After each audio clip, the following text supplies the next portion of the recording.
வக்ஃபை காப்போம் அரசியலமைப்பை காப்போம் என்ற இயக்கத்தின் சார்பில் புதுடெல்லி ராம்லீலா மைதானத்தில் நவம்பர் 14ஆம் தேதி போராட்டம் நடத்த உள்ளதாக மனிதநேய மக்கள் கட்சித் தலைவர் ஜவாஹிருல்லா தெரிவித்துள்ளார்.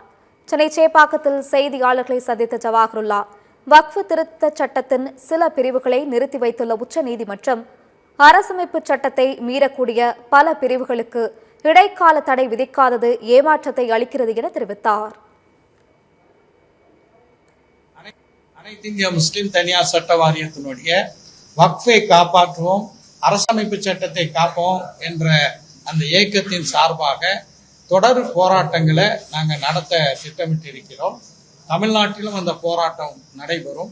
இதனுடைய முடிவில் நவம்பர் 16ஆம் தேதி புதுடெல்லியில் ராம்லீலா மைதானத்தில் ஒரு மிகப்பெரிய பிரம்மாண்டமான பொதுக்கூட்டம் நடத்துவதற்கும் அனைத்து இந்திய முஸ்லிம் தனியார் சட்ட வாரியம் முடிவு செய்தது.